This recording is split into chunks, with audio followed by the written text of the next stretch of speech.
Woo, doggies, how about them? Hawkeyes, Iowa, 23, Penn State, 20, and that throw from Petrus to Reganey. Sometimes there's a man. Sometimes there's a dude. That was a dude play, ladies and gentlemen. That was, I'm going to get a little hyperbolic here because 'tis the season when Iowa hasn't played a top five matchup at home since 1985, and it's 2001. It's been a minute. That play from Petrus to Reganey, that was the go-ahead touchdown in a matchup of two top five rated teams. One of the five greatest plays in the history of Kinnick Stadium, or at least since 1960. I don't think there's any doubt about it. I don't think there's any doubt about it. The last epic top five matchup involving Iowa at home. And by the way, can you guys hear me out there in in YouTube land? I'm pretty sure that you can hear me on Twitter. I just want to double check to make sure you can hear this. Let me know in the YouTube comments if you can hear me talking. Okay, everybody says all good, very good. Got to turn that off because I'm getting an echo effect. Okay, so back to the restream. Okay, yeah, I think it's one of the top five plays in Kinnick Stadium history. Obviously, the walk-off Rob Houtland kick in 1985 for number one Iowa to hold on to beat number two Michigan. Iowa has had a number of amazing and great plays since then in Kinnick Stadium. How many game-winning kicks? Michigan, Penn State, etc. But those Iowa teams weren't top five Iowa teams. Those Iowa teams were the cute little upset Iowa teams. Those Iowa teams were the, oh, you don't want to go into Kinnick Stadium at night in October or November teams because they can beat anybody. They can play with anybody. You don't want to get in the ring with a dog because then you're in a dog fight. And if you don't have enough dog in you, you might walk out of there with a loss kind of games. Nothing like this. Iowa, the number three ranked team in the country, winning a game essentially on that play. Obviously, a lot of other things happened. Top five play in Kinnick Stadium history? You bet your ass it was. No doubt. You're not going to talk me out of it. I should say at least since 1960. Modern history. I don't know how you define modern, who defines modern, what defines modern. But that was epic. Doing the broadcast tonight from my in-laws, my mother-in-law's house, second story, Platte City, Missouri. Sun's going down. Lighting sucks for those of you watching this, but you know what? Most of you are going to be listening to this, so who cares how it looks? Let's get in and talk about this. Penn State.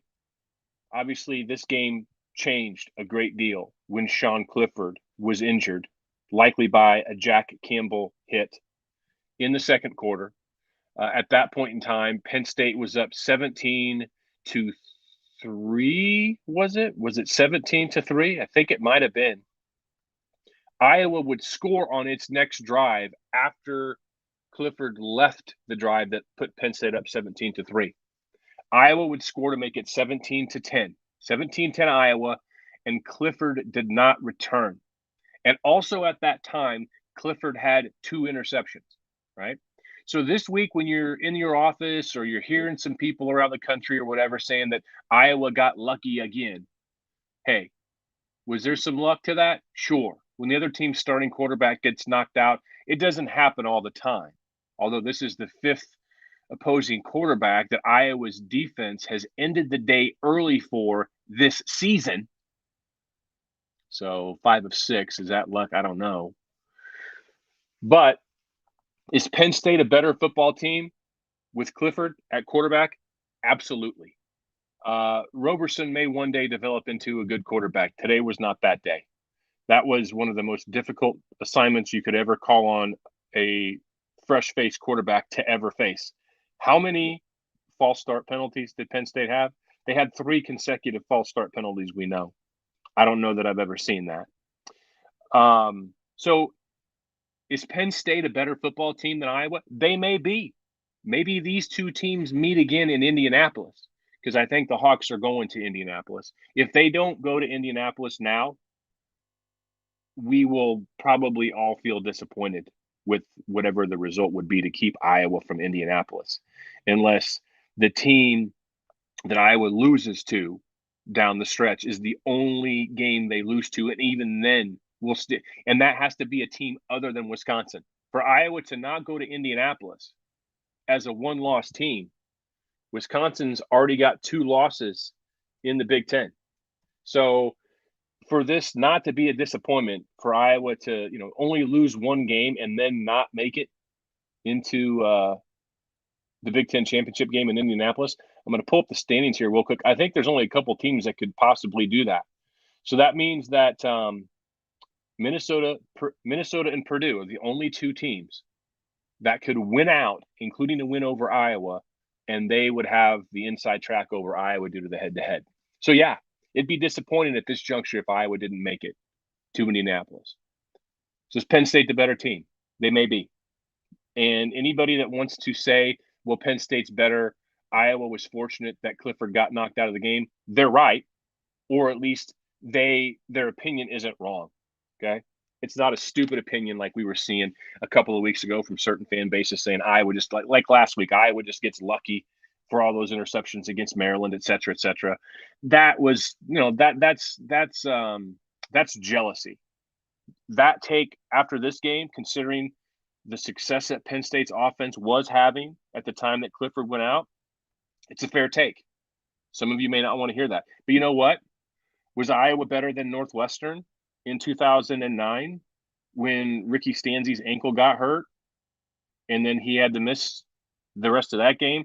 And then he had to miss the game the next week at the Horseshoe. Was Iowa better than Ohio State? Because Iowa without Ricky Stanzi and with James Vandenberg at the shoe, it went to overtime. See, that's how this stuff works. That's how college football works. So anybody that wants to say to you, well, Iowa got lucky, piss on them. Who cares? Who gives a crap? Because guess what, Iowa fan that I'm talking to you, your team just won an epic football game in Kinnick Stadium. Those of you that went to this game were treated to one of the most epic college football environments on the history of this planet. Oh, John, you're just saying that because you're an Iowa fan. Listen, I mean, how many outside voices do you need to speak up relative to how unbelievable Kinnick is at home in a big spot like this? And I have friends that are at that game that were texting me during this game saying they've never heard it like that. Rob Brooks, the sideline reporter who was at the 1985 game as a younger man, probably, a kid. Rob and I think are similar ages. He's been the sideline reporter at home games in Kinnick for decades. Said that during the drives where Penn State had the ball and they had all those false starts, that he doesn't think he's ever heard it louder. Okay. So who cares what everybody else says? Who gives a dang what everybody else says? Your team, ranked 3rd in the nation, actually finally won one of those advance the brand games that I talk so often about. When the eyes of the college football nation was on Iowa, your Iowa Hawkeyes answered the bell in dramatic fashion. Petrus to Reganey ordered the statue. Your Iowa Hawkeyes, in front of a national audience, in front of the college football intelligentsia who were all watching that game, just beat the number 14. Some of those voters may put an asterisk down in their minds relative to Iowa, but here's another reason why the Iowa was fortunate doesn't matter. Because Iowa wasn't going to jump Georgia or Alabama this week anyway, unless one of those teams loses. I don't even know if they played. I don't know any scores of any other games today. Haven't watched, haven't looked, don't care, do not care, okay? So Iowa wasn't going to number 3 anyway. So it doesn't matter. Iowa stays number 3. Oklahoma probably moves up maybe to number 4, number 5. Doesn't really matter because Iowa's staying at number 3. And if Iowa wins their next 6 games, they'll stay at number 3. And if Iowa wins their next 6 games and then loses in the Big Ten championship They'll be 12-1 again and going to the Orange Bowl, the Rose Bowl again. That's just how it's going to roll. Okay. I doubt 2 teams from the Big Ten go. Now, there's a lot to play out the rest of the way. All right. But it is what it is. So listen, we should all be near experts at trying to drown out the noise from the rest of the country. We're flyover country. We always have been. We were born with chips on our shoulders, some more than others. This is not a social justice commentary. There are people that have it far worse than we do, and there are people who have to overcome a hell of a lot more than just kids being born and growing up in rural America. Okay. So that's not what this is about. I'm just saying they call it flyover country for a reason, right? It's why when we go to travel and we're in airports in Atlanta or in the Bahamas or in LAX, you have people coming up to you saying, "Go Hawks." All those places happen to me when I travel. I always wear an Iowa ball cap when I travel because it's always fun to experience that camaraderie, that oneness that we all have, right? So who cares what those outside of our quote unquote family have to say? And man, I am sounding far more like a fan right now than an analyst. And I use the lowercase a for analyst because I'm just doing this for fun after doing it professionally for so many years. But I don't care because this is what we grew up on. This is the type of juice that turned many of us into fans. This is the type of juice that has sustained our fandom.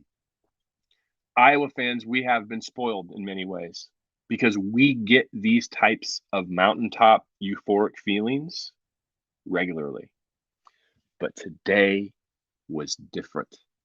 We get the euphoria, we get the big win with big drama, ranked number 3 in the country when the whole country was watching. You think the whole country was watching number 3 Ohio State play against unranked Iowa back in 2017? You think the whole country was watching in 2016 when number 3 Michigan came into Iowa City, who just got their asses beat by Penn State, who put up over 40 on them the week before, and Iowa was left for no. There's people tuning in because they're football junkies. But today was an appointment. Today was appointment television. Today was an advance the brand game, and Iowa did that. Today was the most star-studded, volumetric recruiting weekend, maybe in Iowa football history, relative to the number of players that were there on visits and the quality of players that were there on visits. Caden Proctor, going to be the number 1 offensive lineman in the class of 2023. Xavier Wampa from Southeast Polk, his high school teammate, who's one of the top 15, top 20 players, regardless of position, in the nation for next year's class, who's narrowed his list to Iowa, Ohio State, and Notre Dame. And that's a kid that I thought was destined for Ohio State from the start because Ohio State, they put people in the NFL, but you also get to play for championships at Ohio State. Well, hey, look now.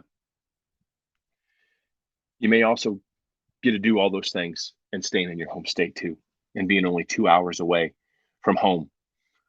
Family who lives in the Southeast Polk, Altoona area can get over to Iowa City in less than 2 hours. That's pretty good. That's pretty good. National, the name, image, and likeness, NIL, new thing. Maybe you have a stronger NIL opportunity living in your home state than you do going somewhere else. And if you can make the money and get paid in your home state and go to a football program that has the 6th or 7th most players on NFL rosters right now, and also play for championships, folks, today's game, today's win, obviously was awesome for the fan and all of us, but it was an unbelievable opportunity that was seized, I think, by this football program. And there was drama, there was noise. Every one of those players who was there likely just witnessed the most insane environment that they've ever seen or that they will see in the remainder of their recruitment. It's just the truth. And, very unlikely an Ohio State fans watching this right now. Listen, I know the shoe's loud and it's cool and all that. And Penn State can get crazy too on a whiteout. but it ain't going to top what those guys all just saw. And you know what else? They saw it together. Dudes recruit dudes. I think David Eicholt said that this week, and I like that, so I just stole it. But I gave him credit, so it's not plagiarism if you link to it, right, Patrick? So, man, I don't know. I'm like 20 minutes into this, and we haven't even talked about any statistics yet. And I'm not really sure that they matter. I'm not really sure that they matter. And we haven't talked about Petrus, and we haven't talked about the offensive line and this and that, and we'll get to those things. But first and foremost, man, did you want to enjoy it? I know that I did. Petrus was 17 of 31, 195 yards, 2 touchdowns, 1 interception. Was not a great game. That Penn State defense, I think Georgia's defense is the best in the country. Penn State's might be number 2. I think Iowa's in the top 5, but I think Penn State's defense is better. But as I say that, Iowa's offense puts its defense in more precarious situations, having to answer the call likely more frequently than Penn State's offense does. Penn State came in this game as top 30 passing offense, so they actually have a pulse. And there was one team's defense today that gave up the big play, and it wasn't Iowa's. So maybe we'll just forget that I said that, because this Iowa Hawkeye defense, that was another 3 turnover day or 4 turnover day today. Unbelievable what Iowa does out there consistently, what they consistently do out there. So yes, Petrus didn't get his feet under him consistently today. Offensive line, left side, right side, it was a tough day. It was a really tough day. Penn State's defensive line, really good, much improved from last year. But man, when they had to hold the block on the play action throwback across the field, and I would love to know the name of that play because I would consider it tattoo worthy. They held their block. When they had to, they did it. Tyler Goodson today, 26 attempts for 79 yards. Dude did the work. Yeah, 79 yards isn't going to, get you ESPN's player of the week, but man, those holes were not big and they were not open for long. And he found them. Tough kid, showed a lot out there today. Not that he had anything to prove, but I think he took strides today as a mature, just from a maturity standpoint. And he's good. He's really good. And if this offensive line can keep coming along as I think they will, I think these last 5 or at least 4 or so of these last 6 games, he's going to find himself with some big numbers out there. Nico Reganey, 4 receptions, 73 yards, 1 touchdown, 44 yards in the long. Charlie Jones, also with a touchdown, diving that hand across the pylon. Keegan Johnson with a 42-yard reception. I mean, kid kept his balance, didn't get knocked down, didn't quit, didn't fumble. Big play, got Iowa field goal. Granted, it was 1st and goal at the 8. Iowa wound up punting or kicking a field goal attempt from the 18-yard line where it was snapped. Not ideal. But that big play got Iowa those 3 points, and those 3 points were necessary. Luke Lachey with big play out there. I mean, just a total team effort. And yeah, we can pick things apart. I just don't feel like picking things apart today. I don't think it matters. And if a lot of the questions are about picking things apart, you know what, we can I'll do a podcast this week maybe where we can pick things apart. But tonight, freaking light it up and smoke it. Talking about, candy cigarettes that we used to have from back in the day. Pretend to light them up and pretend to smoke them because, dude, these things, moments like this was a number 1. This was a 1985 number 1 Iowa versus number 2 Michigan type moment. And, I was 14 when that happened. And I'm 50 now. People that are 35 years old, they weren't around for that. That was 85 to now is, how many years ago is that? My math is not good. It's 15. Yeah, if you're 36 years old, you were an infant then. You've heard all of us older people talk about that game as the epic, the mountaintop moment. Now you have yours. And it's not just Iowa kicks a field goal to beat a team that they shouldn't have beat, but they did, kind of cute thing. Now you have your moment. You have your number 1 versus number 2. You had number 3 Iowa versus number 4 Penn State.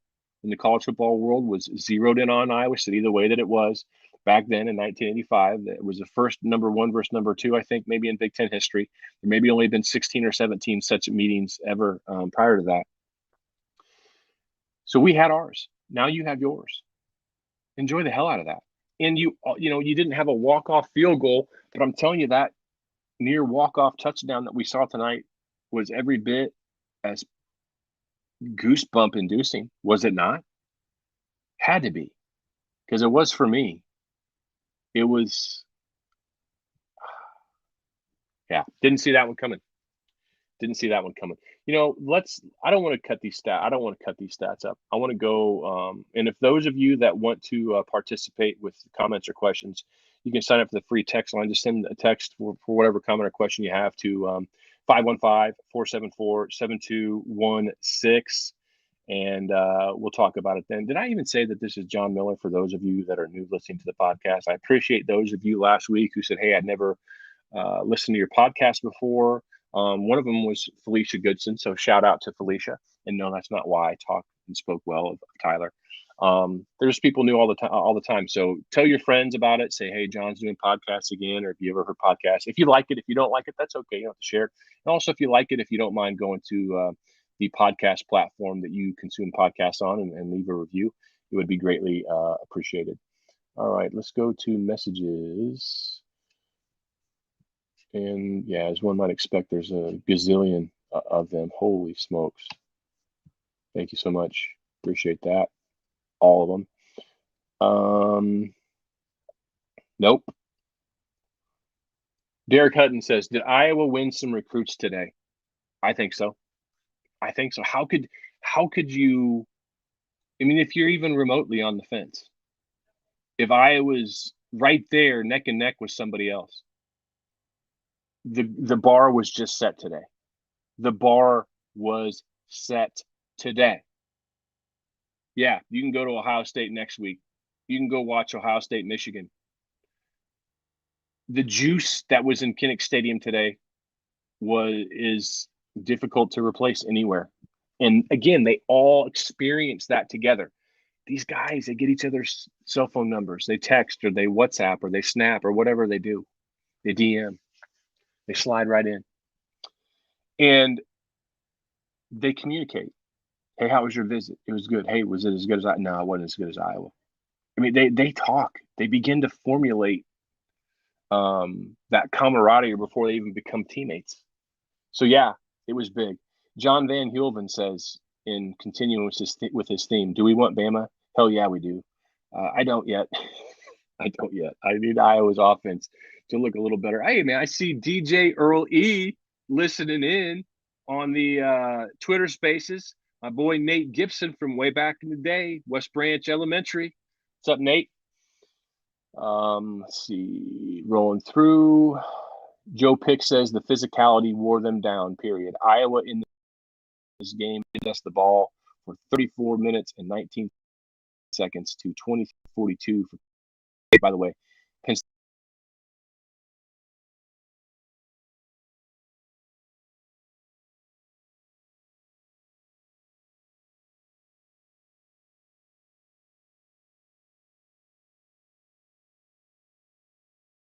And yeah, so that's that.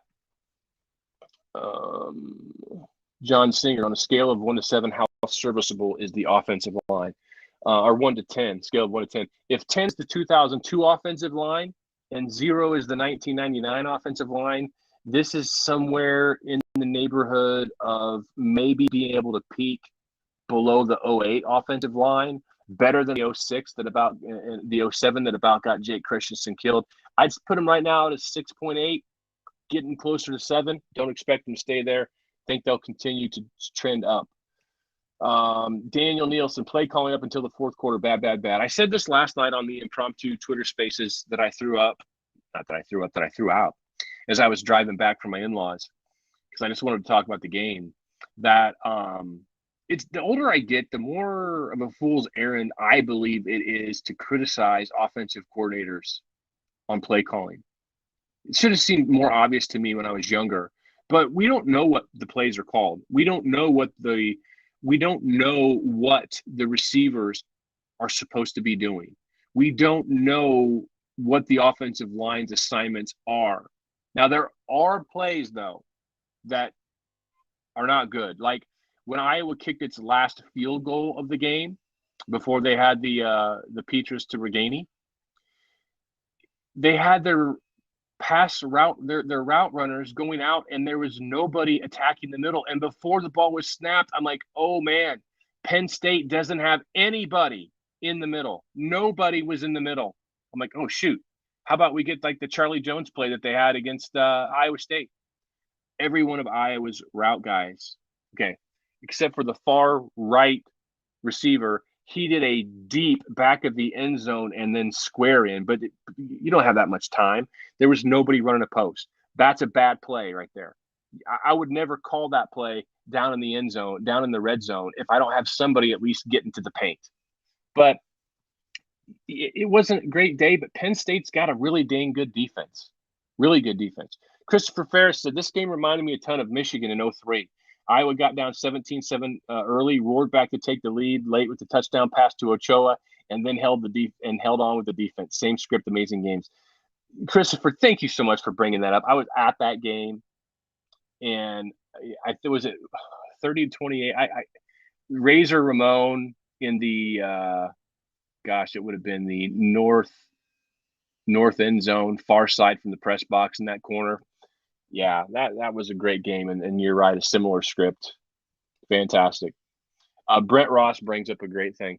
Tory freaking Taylor. Also, defense and coaching were where we won the game. Tory Taylor tonight, go to special teams. Man, there's a hell of a lot of good punters in Iowa's schedule.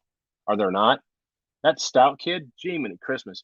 5 punts, 50.4 yard average. Tory Taylor, 9 punts, 44.2 average. 6 inside the 20, and at least 5 were inside the 6 or closer. Yeah. Iowa special teams, incredible. A+ special teams. Defense gets an A. Offense gets a C-. They were trending towards a D, but until Petrus to Reganey, again, give me the T-shirt, give me the tattoo. That's what you want. Ashley Sylvester, the offense had only a few key plays, but it was when it mattered. Yeah. It's like I tell people all the time. Back when I was 26, 27, 25, living in Kansas City, single, thinking I was it. Had a RS Camaro, T-top, baby, maroon, thought that I had it going on, and I had a full head of hair, and it was glorious. It was Steve Harrington from Stranger Things level coif. It was glorious. I'd pay big money to have it back. But you know what? I had those things when I needed them. Had that T-top Camaro when I needed it. Had the hair when I needed it. Landed the Kansas City beauty, got married, and after that, the hair started falling out. Not because of her, just because of biology. So, yeah, that was a tangent I wasn't expecting to go down, but Iowa's offense came up big when it needed it. And there have been other times. I remember a game at Nebraska, Jordan Canzeri, I think it was a senior year. Iowa kept running outside zone, into the teeth. Nothing happened. The second half, they made a little change, and boom, boom, 2 long runs. There they go. Chipping away at the rock. And Brian had that one, likely had that play call, the Petrus to Reganey. Probably had that one in his hip pocket for the right moment. And the right moment freaking came. And lightning struck. And the college football world rejoiced. Bill Cooler says we could pick some things apart, but let's just celebrate. I agree. Noah Cornelius says, I was 4 in 1985. This is the best feeling I have ever had as a Hawkeye fan. Go Hawks. It's pretty big, man. It's pretty big. Like I said, it's guaranteed. Don't even debate me. Top five play in Kinnick Stadium history. Top five moment in the history of Kinnick Stadium. It might even be top two. Might even be top two. 1 versus 2, and then this. When Petrus hit Reganey and he scored a touchdown,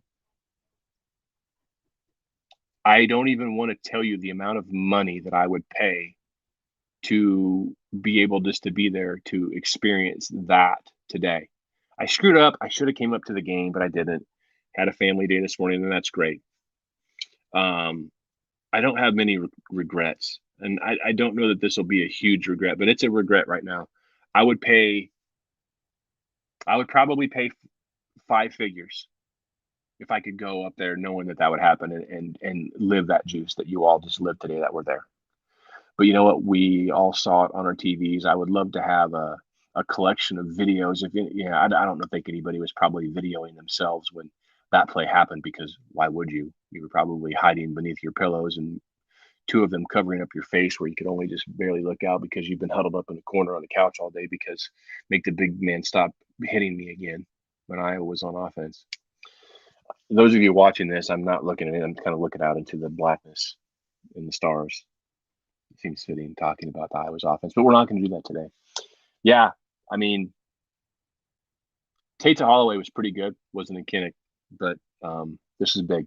Unbelievable day. Iowa finally wins the Advance the Brand game that I've been wanting them to win for so long. It's been a long time where there was expectation, so much on the line for both teams, high stakes. Iowa did it. Austin Sadler. Iowa defense is truly a bend, don't break defense against a marginal quarterback.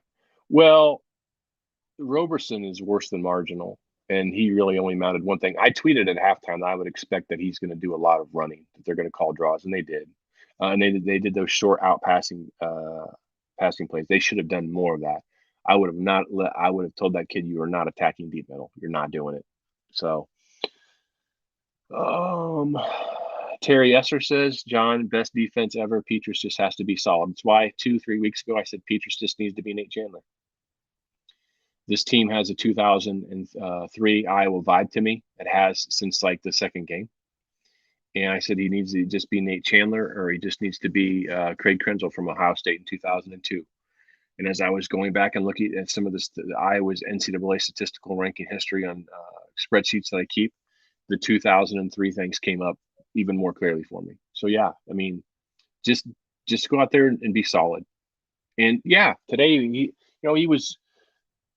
he was approaching solid, but he had the one turnover because it was a bad pass. It was a high pass. It was tipped, and then it was intercepted. That's his second turnover of the year. But he threw the ball away a lot today, which was good. He's improving in that level of pocket presence, yes. We'd all like to see it faster, and there were still throws today where he just rushed his throw and didn't set his feet up underneath himself. But there were also some really good plays, and then there was the one when it mattered the most. It's pretty amazing. Kurt Swenson says, I get that Penn State's defense is stout, but if that's not waving the white flag as a unit, I don't know what it is. I think what Kurt is talking about was when Iowa took a knee late in the game, knowing that they could only get the clock down to around 40 seconds because Penn State had one timeout left. They called it, and then Iowa could run 2 more plays. Listen, we all saw Roberson out there. We saw him. Deer in the headlights maybe is kind. I don't have any problem with Kirk doing what he did. He didn't want there to be a fluke fumble. He didn't want there to be a tip pass intersection and a pick 6. He owed it to his defense to let them go finish it with a not nearly ready for primetime quarterback. I've got no problems with what Kirk did. He played the percentages, and that's a Hall of Fame football coach. So it is what it is. Tyler Anderson, what's the national narrative on Iowa now? It wasn't pretty, and Clifford was out. Yeah, there'll be plenty of people saying that. We talked about that off the top. Iowa lucked out. Penn State was clearly better than when Clifford was in. And again, it was 17-10. Clifford had 2 interceptions. Remember these stats. I even tweeted this out at halftime. Just remember that when Clifford left, it was 17-10. He'd thrown 2 picks, and Iowa had just scored a touchdown. Right? But who cares? They're going to be number 3, and they're going to be probably 3rd or 4th, right up if they don't lose another game to the Big Ten championship. So who cares? If Iowa wins the rest of its games, they're in the college football playoff. If they lose one now before the end of the season, and then they win in the Big Ten championship, they could probably go to the playoff. But that's the weird thing. But if Iowa goes the rest of the way undefeated and loses in the Big Ten championship game, they probably don't make the playoff. But who knows? There's so much football to be played, and Iowa's 6-0. That's all that matters. 6-0, 3 wins against ranked teams, 2 wins against teams that were ranked in the top 10 when the game was played. Pretty good. Timothy Hostetler says, player of the game, north end zone crowd. I like that. Well done. Torque Mason says, I wasn't born until 1990, but is it time to say it with our chest that Tory Taylor is on Reggie Roby's level? No. Reggie Roby was just different. Tory Taylor is the best punter since Reggie Roby. There's no doubt. But Reggie Roby's, he's one of the 3 or 4 greatest collegiate punters probably of all time. But that's not a slide against Taylor. You're just asking me to compare Taylor to Roby. That's tough. Ben Clark, I love you, John. I love everyone at this moment. That's exactly how we all feel. So many things like that. Iowa effing city. Punting is winning, baby. We want Bama. Petrus is clutch. Survive and advance. How did we win this game? From Michael Tretton. From Jim Miller. John, Iowa versus Penn State games have provided us some of the most unique coaching decisions, and this was no different. It was a game, wasn't it? It was a game. Dave Laughlin says, John, talk about where'd that go? Talk about the play for the regained touchdown and what Iowa did earlier in the game to set it up to make it possible. Masterful call by Brian. So right up until that point, I had tweeted this out, also texted it to some friends, to my brother and Barnyard Dog. And Iowa had run 28 first down plays prior to that play. 20 of them had been runs, and only 8 of them had been passes. And I was essentially saying that Penn State's defensive ends are just crashing so hard, and they're blitzing also. You're going to have to start throwing on first down. You're going to have to start doing some bootleg action and play action on first down, because those ends, they just weren't respecting you. And things were set up for a play like that. They were set up for a play like that. And what you don't expect on a bootleg right is a quarterback to throw all the way back across the field. That was an extended version of Banks to Clark in 2002, or Chandler to Jackson in the 2004 Outback Bowl. Different variations of that. It was just a little farther down the field, the throw back across the field, because everybody's looking right. Because most every other receiving target in that play was bleeding out to the right, following and paralleling the motion of the quarterback, except the back door was open. And through a touch pass, guys got that, and Reganey caught it and did the rest. Goal situation. Joseph Christensen said went down with Iowa. Clifford went down with Iowa looking like the second team on the phone. Yes. At that time, yes. But I've watched many football games where from one half to the next, one team doesn't look great, and then the flip switches. We've all seen that. The term halftime adjustments, which I think is a very much overused term, and there's not maybe as many adjustments as one might think, but you see that in sports from one half to the next. There's no guarantee. Is Penn State's chances of winning much better with Clifford in the game? Absolutely. That is a very good football team. A very good football team. I just got a text from one of my friends from high school who is from Illinois, and he's not really an Iowa fan, but he said, he just texted me, I've never seen a field rushed by fans like that. That field was 100% covered. I can't imagine the party in Iowa City like that. My brother just texted me that our dad said 23-20 this morning. No joke. Props, Dad, if you're listening. You know that. How many predictions was that? It's like filling out multiple brackets. No, sorry. A family member of mine who's not a fan really of any Big Ten team or Iowa. I've never seen a crowd descend upon a field as rapidly as that. That was wild. I haven't even seen that yet because I started doing this right away. So I haven't seen it. There's so much I haven't seen and want to go see. But you know what? We all needed this time together and needed to enjoy it. My gosh, there's so many questions and a lot of no words. Punning's winning. How can the defense get any better? Well, that Riley Moss injury, man, let's hope that it's not seriously. Let's hope that it's not serious. It says, oops, seems like one of your stream connections is having issues. Stand by. We're trying to restore the connection. Uh-oh. Hopefully the recording of this doesn't go out. That would really suck. But, you know, what can you do? Those of you on Twitter are still hearing it, so that's good. I don't know what I was saying. I'm just going to move on. Go here real quick. Well, I'm sure. Oh, I know what I'm talking about. Riley Moss, but that, you know, those type of non-contact injuries never look good. Monty Pottybaum, there at the end of the game was down on his knees, bent forward, then walked off. My guess is dude had a headache. My guess is he had a big time bell ringer there.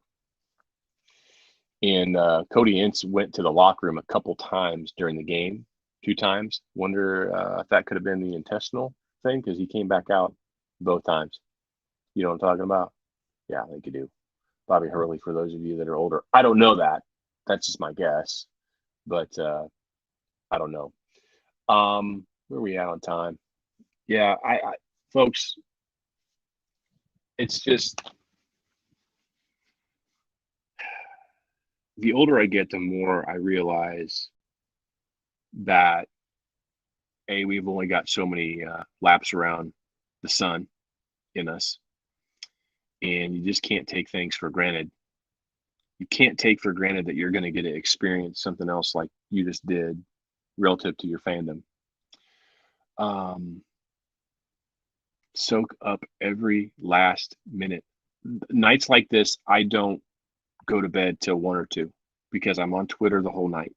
I'm engaging with people. I'm reading every article that the Iowa media members send out because I want to soak it all up. And I'll leave you with this thought. I hadn't planned on doing it, but it's fitting. The Capital One Bowl, 2005, January 1st. Tate Holloway, we all know what happened. Warren Holloway, 5th-year walk-on, senior, last play that he ever would play for Iowa. He scores a touchdown in a walk-off fashion, one of the most thrilling endings in college football bowl history.